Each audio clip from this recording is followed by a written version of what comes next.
A Comissão de Direito Esportivo agradece a oportunidade da realização desse evento online.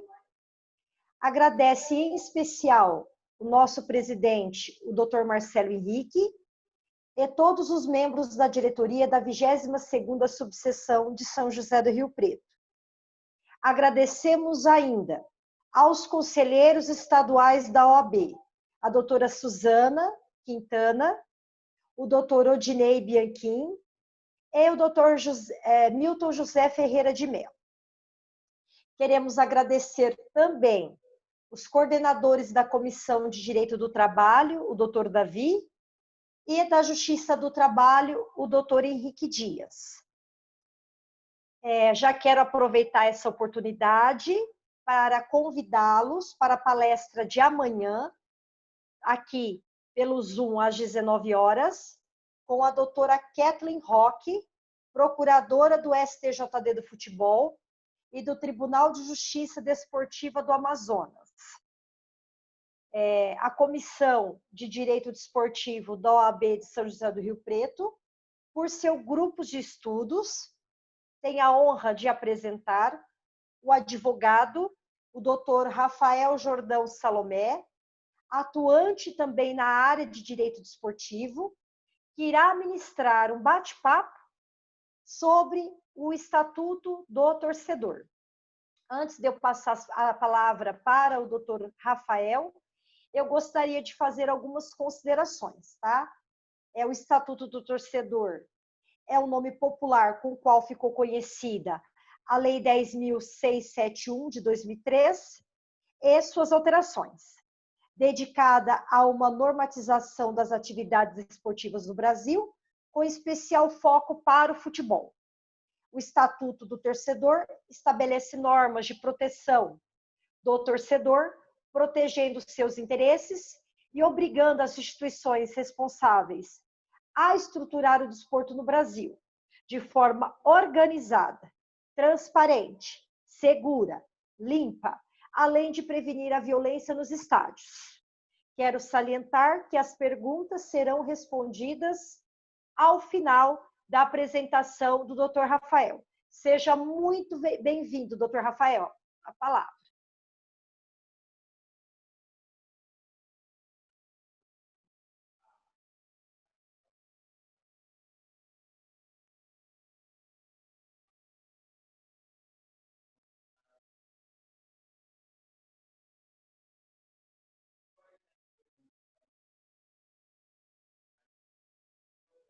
Doutor Rafael, perdão, seu microfone está desligado.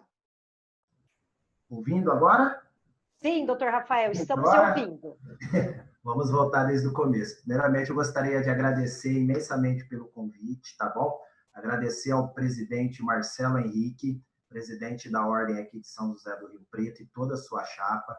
Agradecer especialmente a doutora Ângela Cristina da Silva, a qual é presidente dessa comissão desportiva aqui da localização nossa, tá bom? A gente vai fazer mais ou menos um bate-papo, não vai ser aquela palestra cansativa, até porque o nosso tema ele não é muito grande, vamos assim falar. É um estatuto onde, igual a doutora Ângela já havia falado para nós, ele tenta disciplinar algumas situações para práticas esportivas, tá?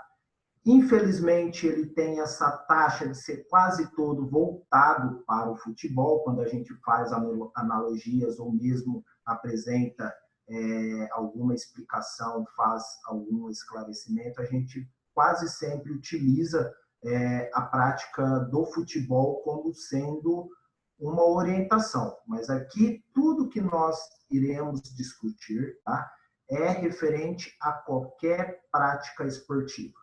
Isso é tanto para o basquete, para o futebol, para a natação, seja ela amadora ou profissional.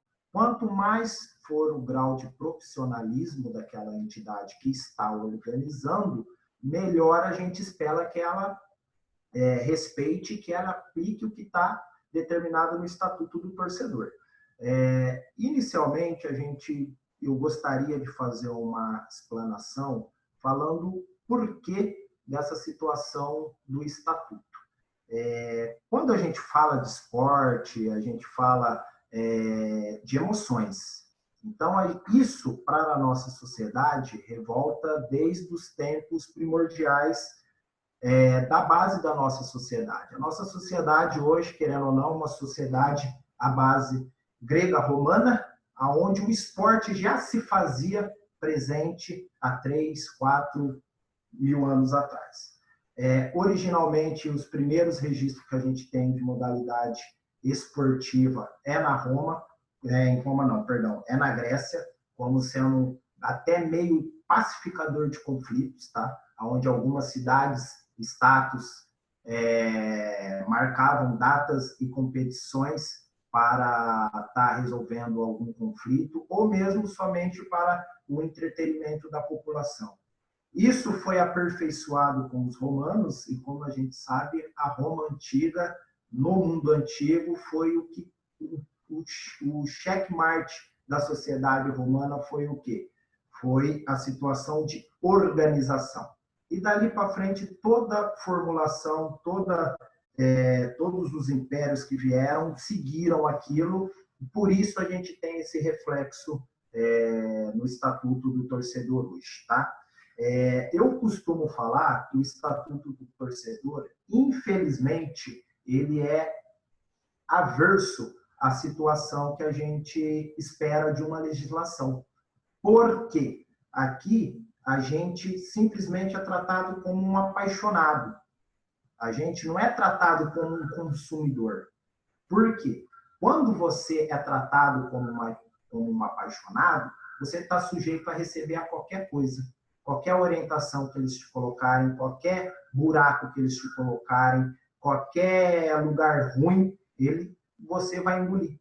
Mas, a verdade, o Estatuto do Torcedor ele vem exatamente para coibir essas situações, tá bom? Nós, como os operadores do direito, a gente sabe que, infelizmente, uma legislação, às vezes, acaba caindo em desuso. Mas, para cair no desuso, infelizmente, foi porque aquela sociedade ou aquele meio que era voltado para a aplicação daquela lei acabou não sendo utilizada por quem devia. Então, assim, nós, como operadores do direito, a gente tem que ter a consciência dessa legislação e saber aplicá-la, tá? Como a doutora Ângela diz, essa lei ela está regida sob o número 10.671, tá? Do ano de 2003. É uma lei tecnicamente antiga, mas que, em virtude dos jogos, eu falo, os jogos grandes seria a Copa do Mundo e as Olimpíadas de 2014 e as Olimpíadas de 2016, ela sofreu grandes alterações. E depois, no decorrer, a gente vai até explicar algumas situações que ele já poderia ter sido aplicado, mas deixou de ser aplicado pela falta de tipicidade, tá bom? A gente tem que relatar que a lei do Estatuto de Defesa do Torcedor, o Estatuto do Torcedor, ela sofreu grandes alterações. Ela sofreu alteração no ano de 2010 e também no ano de 2015, tá bom? Respectivamente, com a Lei 12.299, de 2010, que fez algumas alterações, principalmente na área penal, tá bom?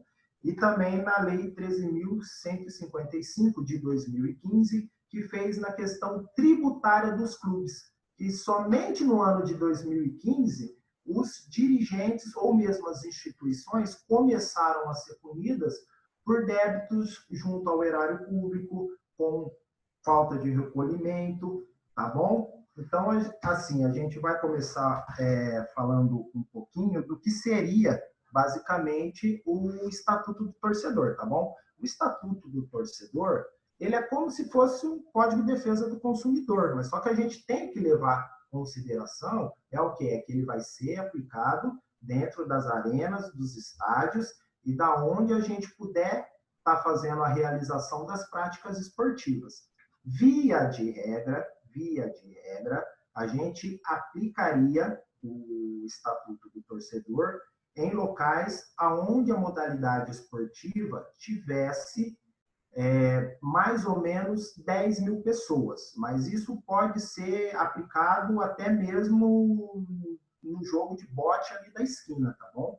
O que esse código trouxe para nós, que a gente pode estar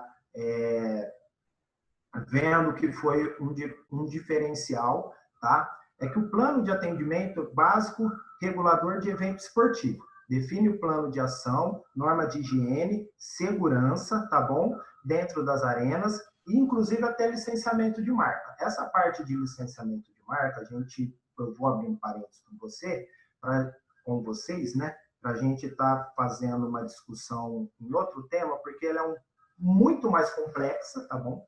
Envolve direitos de imagem, direitos trabalhistas, tá? Que é a segunda alteração que eu passei para vocês, referente à Lei 13.155 do ano de 2015, tá bom?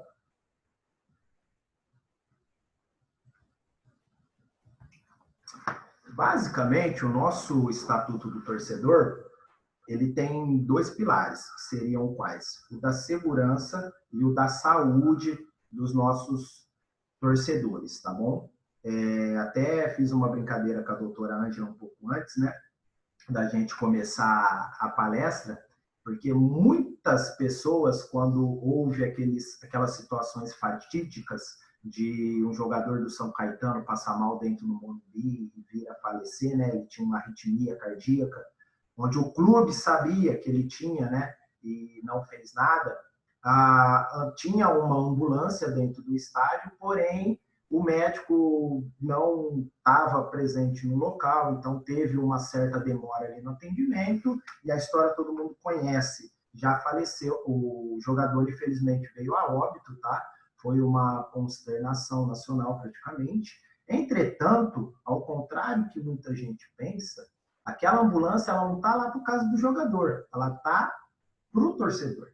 Se tiver qualquer emergência, se tiver um torcedor passando mal, acima de 10 mil pessoas no ambiente, é obrigatório pelo Estatuto do Torcedor de ter um pronto atendimento esperando a pessoa. A gente nunca sabe quando alguém vai passar mal perto da gente. Então, tem que estar lá, simples assim.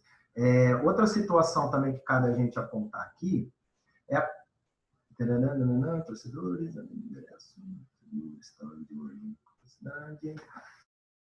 outro ponto aqui que a gente também discutiu, que a gente passou, é o quê? Que muitas vezes os estádios são imensos e se o organizador, muitas vezes, principalmente aqui na nossa região, né, uma cidade tecnicamente pequena, vamos assim falar, para a prática esportiva, uma vez que a gente não tem grandes eventos, o cara, quando ele vai organizar, ele simplesmente vai querer lotar o máximo possível. Para quê? Para ganhar dinheiro. A gente tem os clubes aqui na região, como o Mirassol, como o Rio Preto, como o América. Você falar que vai vir o Corinthians, meu irmão, o estádio vai abarrotar de gente, vai parecer um vulcão. Vai ter nego subindo até no telhado para ver jogo de futebol. Entretanto, para a gente fazer a mensuração do que poderia a capacidade do estádio aguentar, necessariamente tem que ser feito um laudo junto aos órgãos municipais ou mesmo estaduais, que seria Corpo de Bombeiro, Polícia Militar, fazer um plano de atendimento, tá? Não é simplesmente chamar a galera lá de São Paulo e falar, vamos fazer o jogo esse final de semana aqui em Rio Preto, tá? Outra coisa que a gente pode estar ressaltando para vocês, que quem está organizando o evento, ele tem que vender obrigatoriamente o ingresso sendo numerado e com lugar cativo. Não existe essa que eu vou entrar no estádio e posso sentar em qualquer lugar. Quando você vai no cinema, você compra a fileira, o local, porque você tem mais ou menos a presunção do ambiente que você quer, se você gosta de assistir o filme mais perto da tela, se você gosta de assistir um pouquinho mais profundo. Assim como nós gostamos de ser bem tratado como consumidor, nós também temos que exigir isso dos fornecedores, dos organizadores da prática esportiva, que a gente vai estar se sujeitando a estar indo assistir, tá bom? Uma coisa que a gente pode exigir sempre dentro dos estádios é a situação da sua segurança. Até uma situação que eu conversei com a doutora Ângela também, né? Que a própria legislação, ela determina que o estádio tem um juizado especial para estar atendendo qualquer vinculação, qualquer problema que viemos a ter naquela prática esportiva, uma briga de torcida, uma ofensa, alguma coisa nesse sentido. Teoricamente, essa pessoa tem que ser conduzida até uma das unidades, né? E vai estar recebendo um processo ali. Ele vai responder um processo. Vai ter um defensor público, vai ter um advogado que vai estar atendendo ele, vai ter um representante do Ministério Público, vai ter um juiz, entendeu? É uma coisa que o próprio nome já diz, é um juizado, é uma coisa um pouco mais séria. Porém, a gente tem que cobrar também a efetividade das aplicações dessas penas. Igual eu falei para vocês, se o estatuto está caindo em desuso, infelizmente é porque a gente mesmo está deixando de utilizá-lo, de praticá-lo, tá bom? Muitas vezes a gente vê que essa situação está sendo respeitada, está sendo conduzida de forma adequada somente na primeira divisão do nosso futebol. Infelizmente, quanto às decisões aos jogos, a instâncias inferiores, como segunda divisão ou sessão de acesso, alguma coisa nesse sentido, sem ser o top que está lá mostrando na televisão, infelizmente, a gente não vê aplicação. Entretanto, a gente tem que exigir que o ente público ou o organizador daquela competição também propicie isso na segunda, na terceira ou na divisão de acesso. Porque se na primeira tem, não consegue fazer aplicação na segunda. É porque é caro? Pode até ser, mas a lei determina, entendeu? Então, assim, igual eu estava falando para vocês, pode ser uma questão de estarmos caindo em desuso, infelizmente pode ser. Entretanto, a gente tem que cobrar para que isso aconteça, tá bom? Outro ponto que a gente pode estar ressaltando também é os deveres que o próprio torcedor tem também, né? Porque muitas vezes nós, como operadores do direito, no dia a dia que a gente está atendendo o cliente, chega a dona Maria na nossa mesa e fala, eu tenho direito disso, eu tenho direito daquilo, eu tenho direito daquilo mais, só que a gente olha para ela e fala, dona Maria, realmente a senhora tem esse direito. Entretanto, a senhora também tem uns deveres aqui conosco, né? Não é só porque a senhora quer isso, que a senhora tem direito a isso, a senhora vai ter isso. A senhora também tem que cumprir uma série de obrigações também para poder estar se sujeitando àquele direito, né? Para o torcedor, a partir do momento que ele adquire o ingresso, ele está ciente, que ele sabe que ele vai estar em determinado local assistindo um jogo de futebol ou uma prática esportiva, ele tem que saber que num raio de 5.000 metros, ou seja, 5 quilômetros do estádio, não pode haver queima de rojão. Infelizmente, é uma situação que você chega na porta do estádio, tem nego soltando rojão. Dentro do estádio, é obrigatório, você não pode ter de jeito nenhum qualquer objeto, substância que possa causar conflito ou que você possa utilizar como arma. Muitas vezes a pessoa acha, eu gostaria de ir com a bandeira do meu time, mas infelizmente não tem como, porque ali tem uma haste. Para dar uma briga e dar na cabeça de um 2 minutos, né? Outra situação que a gente pode também estar falando, obrigatoriamente... Doutor Rafael, doutor Rafael, desculpa interromper, eu só queria, desculpa interrompê-lo, Marcelo entrou. Eu só queria dar boas-vindas ao nosso presidente, doutor Marcelo Henrique. Muito obrigada, doutor Marcelo, por prestigiar o nosso bate-papo sobre o Estatuto do Torcedor. Muito obrigada pela presença. Anteriormente, eu fiz os agradecimentos, eu não sei se o senhor estava ouvindo, né? Mas eu fiz os agradecimentos pela iniciativa, né?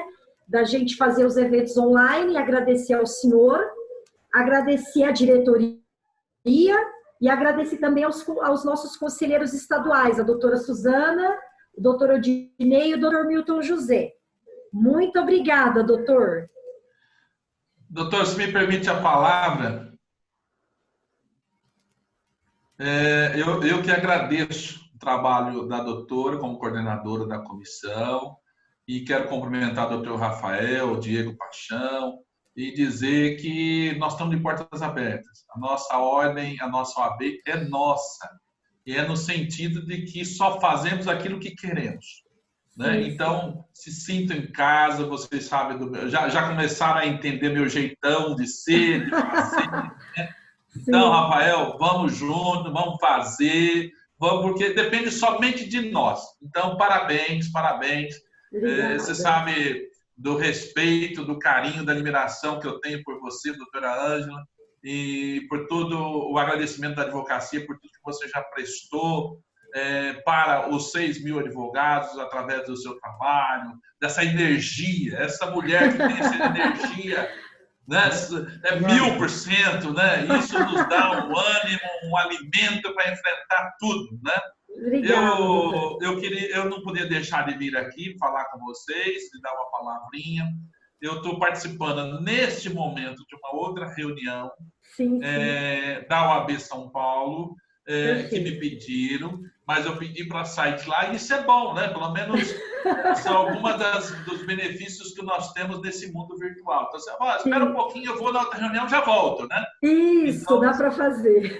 Então, assim, eu queria, assim, eu não podia deixar de passar aqui, de deixar o registro do meu agradecimento por tudo que vocês têm feito por nós. Tá bom, doutora Ângela? Tá. Muito obrigada, doutor Marcelo. Um bom estudo a respeito. Vocês sabem, estamos sempre à disposição.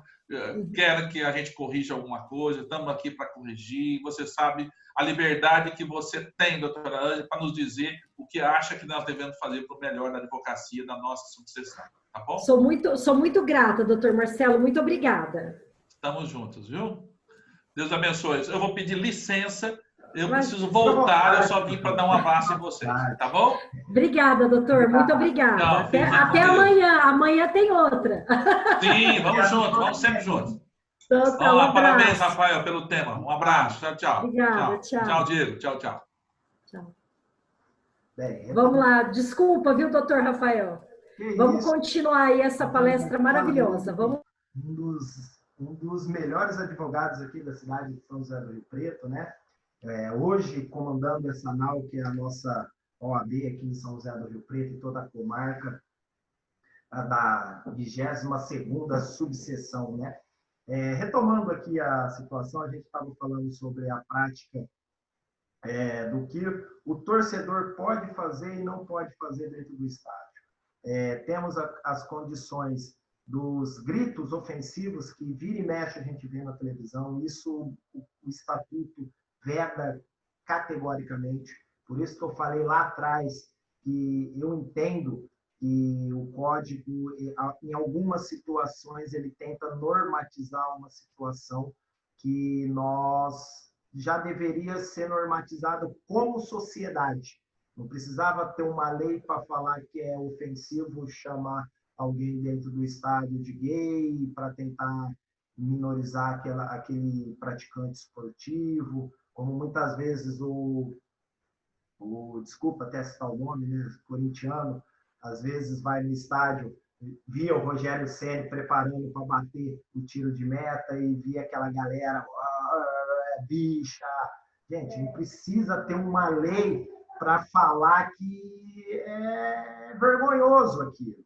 Tivemos o caso de ofensas, mais recentemente o goleiro Aranha, no estádio do Grêmio, onde teve alguns torcedores, né, xingando de macaco. Gente, tudo que você faz dentro do estádio, você vai ser responsabilizado civil e criminalmente a partir do momento que tem a identificação daquela pessoa.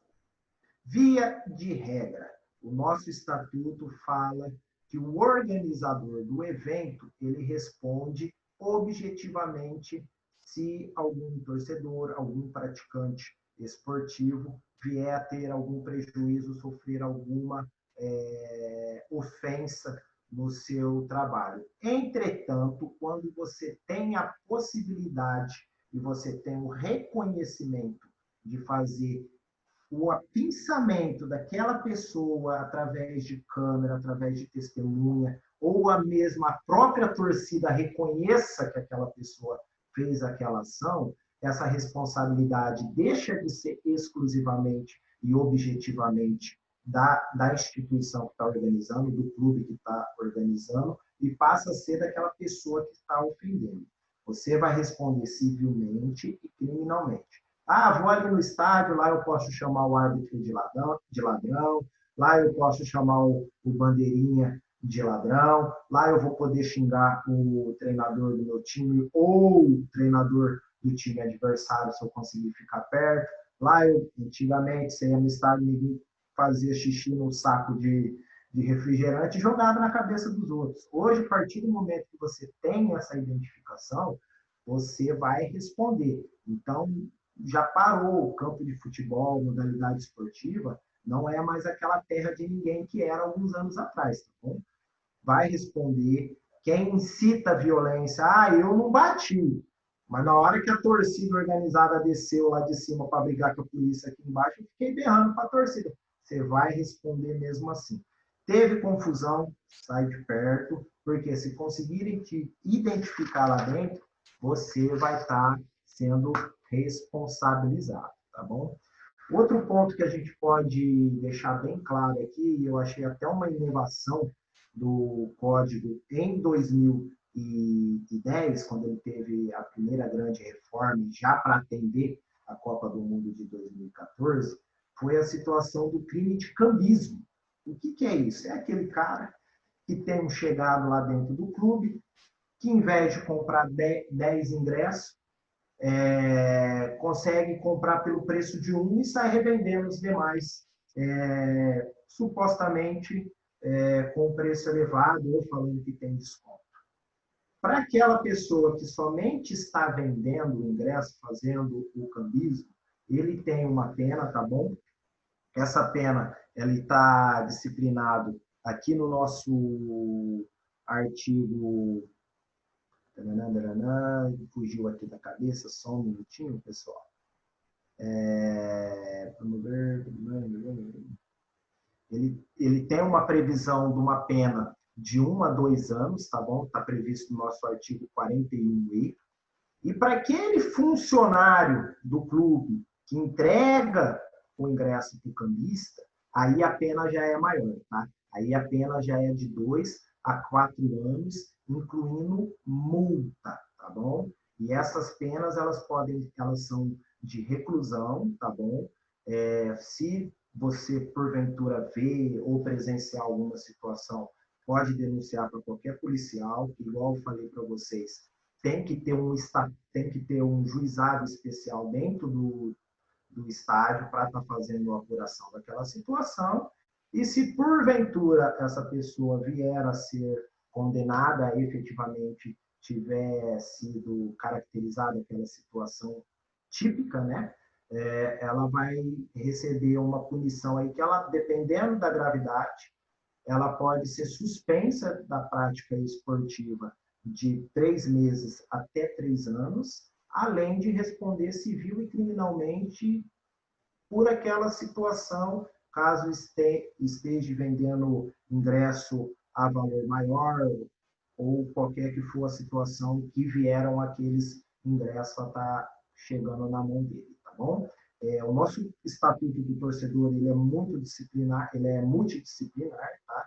Ele envolve muitas situações, tanto da esfera civil patrimonial dos clubes, quanto também na situação da pessoa física criminalmente, tá? Eu vou fazer algumas ponderações aqui que foram as principais alterações de 2010, que é a parte criminal, a parte penal, né, dos crimes que envolve o Estatuto do Torcedor. A gente vai começar a encontrar essas penalidades, além das administrativas que foram as inseridas com a alteração em 2015, partir do artigo 41b, tá bom? Que aí, qual que seria? Promover tumulto, praticar ou incitar violência ou invadir local restrito ao competidores ou eventos esportivos, reclusão de 1 ano a 2 anos, com multa, tá bom? Isso foi para aquela situação que eu acabei de falar para vocês. Viu tumulto? Cai fora. Por quê? Senão você vai estar sujeito a essa penalidade, tá bom? Além do mais, tem uma previsão legal de briga entre torcida, que num raio de 5.000 metros do estádio não pode haver aglomeração, não pode ter o tradicional marcar o encontro para briga, tá bom? Eles vão estar sendo taxados também nessa mesma pena, tá? Só que aqui ela tem um agravante, que qual que seria? Que seria o inciso 2º do primeiro parágrafo. Portar, deter ou transportar no interior de seu veículo ou em direção ao estádio, ou as imediações, né? Barra de ferro, pedaço de pau, armas, sem justificativa, você vai ter uma pena, tá? Vai ter uma... Desculpa que eu não sou penalista, você vai ter uma agravante, né? Para falar a verdade, e vai responder corre o risco aí de ficar pelo menos uns 3 anos, pelo que a gente está vendo aí, proibido de frequentar estádio. Toda vez que há uma penalização, cabe ao juiz daquele juizado, tá bom? Tá fazendo o direcionamento daquela pessoa para a instituição que está organizando, para que ela também tome as devidas precauções daquela pessoa não adentrar novamente na prática esportiva, tá bom? Ou seja, se porventura você vai assistir um jogo de Corinthians e Palmeiras, em São Paulo, sendo organizado pela CBF, você viu que teve uma briga, alguma coisa, faz a denúncia, essa pessoa ela vai ser proibida de, dentro dos campeonatos da CBF, de estar podendo comprar ingresso e tudo mais, tá? E também ela vai ser, a Federação Paulista ela vai ser oficializada também daquela situação e ela também não vai poder permitir a entrada daquela pessoa dentro do estádio, tá bom? Em 2015, até estava conversando com a doutora Angela antes, né? Infelizmente, no ano de 2015, a gente teve a situação da máfia do apito, onde alguns árbitros, um árbitro, né? Infelizmente, não conseguimos chegar no consenso, entretanto, na época, somente houve a denúncia referente a um árbitro que estava manipulando jogos de futebol. Naquela oportunidade, o Ministério Público do Estado de São Paulo, como não havia uma tipicidade específica, né, não tinha um crime determinado, fez a denúncia como estelionato. Entretanto, o Tribunal do Estado de São Paulo reconheceu a tese da antitipicidade, ou seja, não havia um enquadramento jurídico daquela prática que o árbitro estava realizando em manipular os jogos, né? Ele acabou sendo absolvido. Isso em 2007, 2008. Em 2009, a gente teve a alteração e teve a criação do artigo 41E do nosso estatuto, onde ele reconheceu que nesse tipo de situação a gente estaria reconhecendo a situação de corrupção passiva ou ativa, tá? Então, o árbitro que vier a fraudar, a manipular, a tentar mudar as regras do campeonato ou mesmo do jogo, ele às vezes ele pode ser enquadrado com essa situação, tá bom? De ser um corrupto. Hoje é quase uma bandeira da peste vinculada nas costas, né? Nosso Congresso que sabe muito bem disso. algum questionamento, doutora Ângela, que eu tinha preparado, deu mais ou menos em cima? Quer que a gente faça mais alguma ponderação? Oi, doutor. Para mim está tranquilo, o doutor abordou assim de forma bem sucinta e bem explicativa esse tema tão interessante, né? Que é o tema do Estatuto do Torcedor. Doutor Diego, tem alguma pergunta? Não sei se o doutor Diego está online. Estou online, está me ouvindo? Oi, doutor Diego, seja muito bem-vindo. Obrigado, doutor, eu que agradeço. Doutor Diego é advogado, membro da Comissão de Direito Desportivo, é um apaixonado por esse tema, né, direito desportivo, e nós estamos muito felizes com a sua participação, viu, doutor Diego? Obrigado, eu que agradeço. Tem alguma pergunta ao doutor Rafael? Então, não sei se já foi discutido algo sobre, né, porque tudo agora que se relaciona à Covid é novo, né? Exato.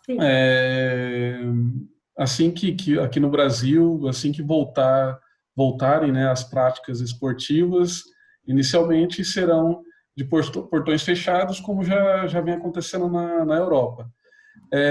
Só que a partir do momento que já há alguma discussão sobre, a partir do momento que voltarem as atividades esportivas com portões abertos e de alguma maneira ficar constatado que várias pessoas contraíram o vírus no ambiente onde está havendo a prática esportiva.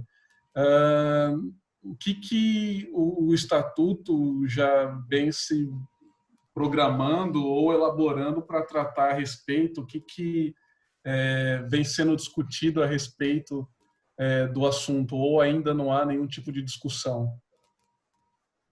Boa tarde, Diego. Obrigado pela pergunta, uma pergunta atual para os dias de hoje, né? Já que estamos nessa anal do coronavírus, né? Infelizmente, o Estatuto do Torcedor não tem nenhuma previsão, tá?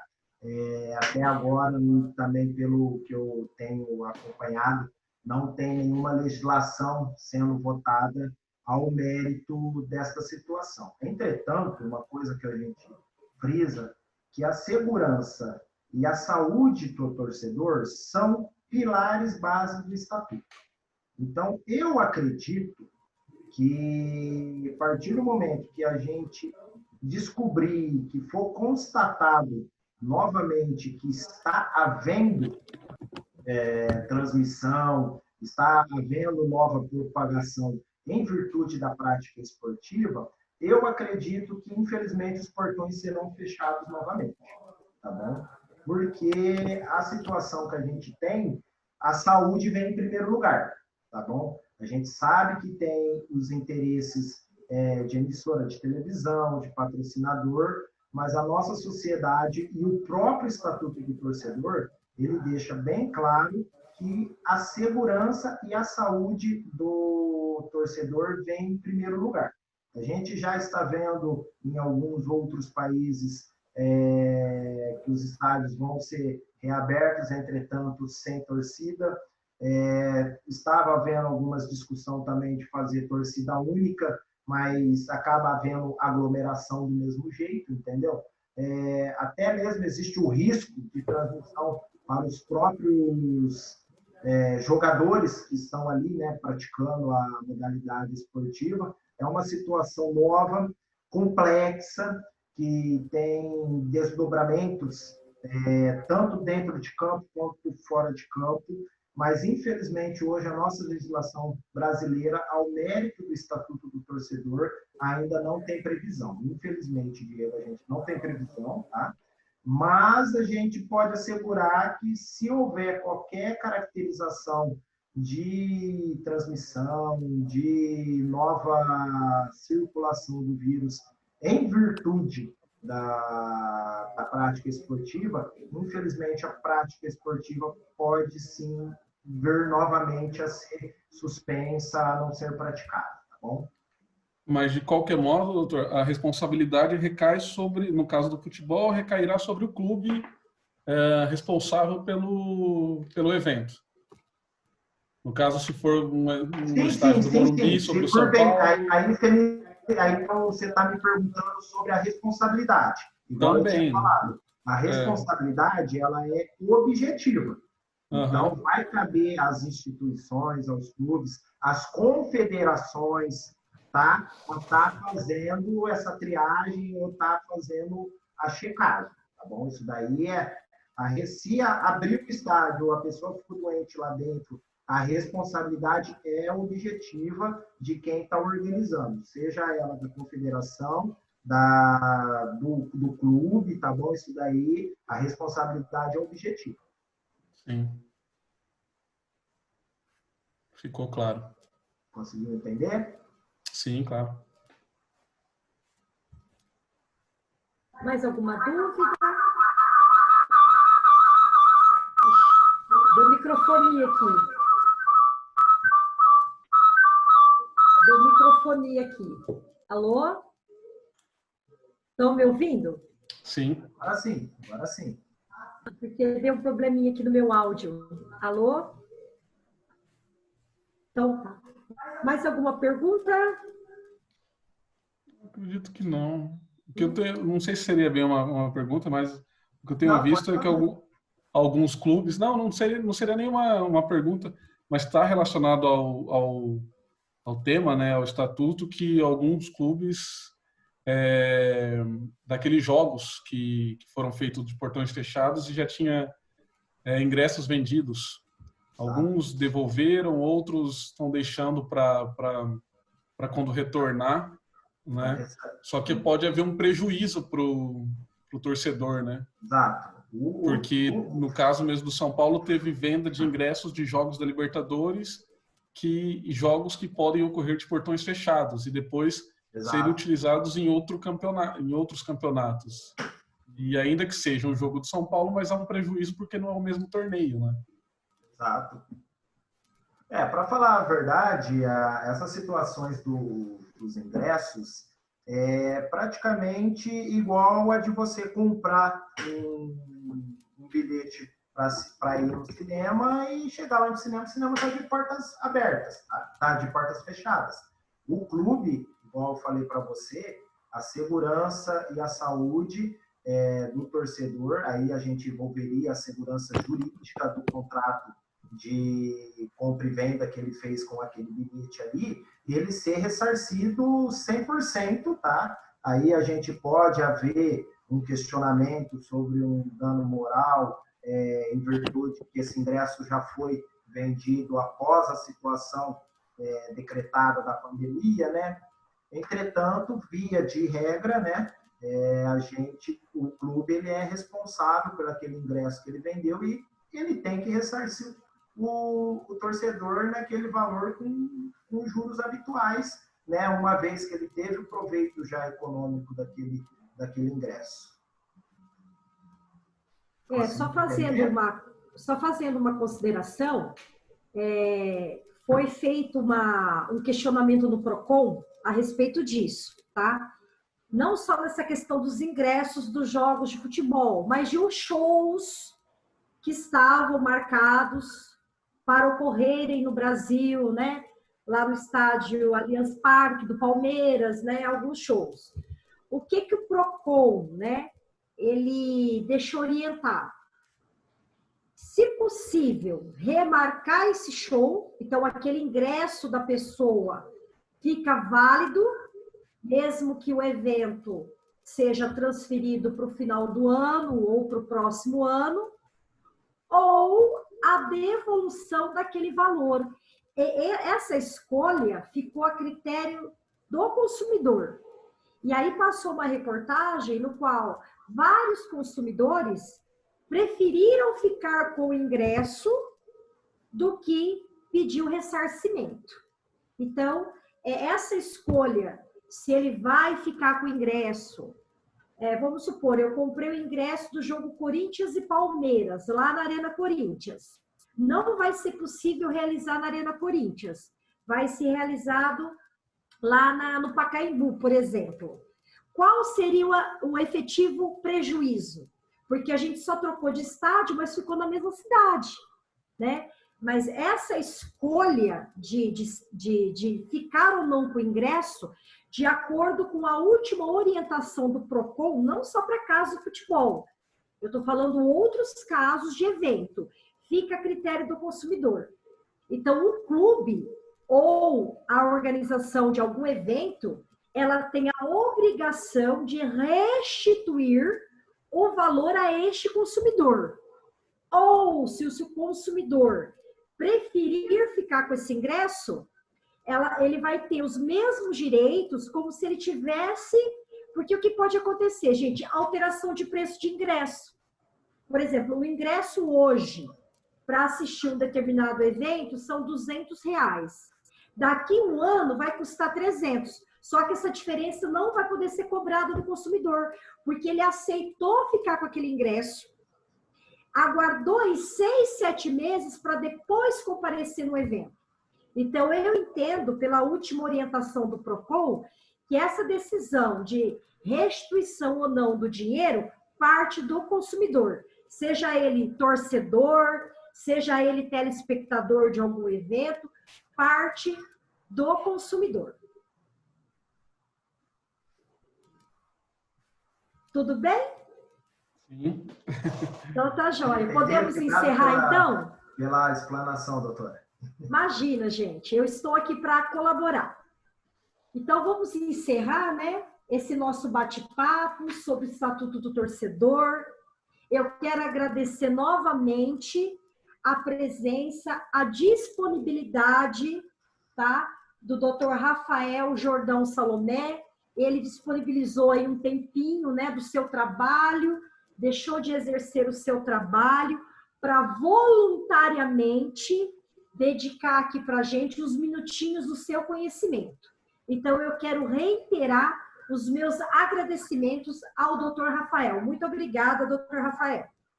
Eu que agradeço o convite e quando tiver novas oportunidades, pode contar com a gente, que a gente estamos aqui para poder ajudá-los, tá bom? E muito obrigada, Dr. Diego, pela presença. É isso, eu que agradeço a oportunidade de poder participar e assistir esse vídeo. Lembrando que amanhã nós teremos a palestra com a doutora Kathleen Roque, procuradora do STJD do futebol. Até amanhã, se Deus quiser, às 19 horas. Um abraço. Até. Bom, e do Tribunal de Justiça Desportiva do Amazonas. Até amanhã, se Deus quiser, às 19 horas. Um abraço.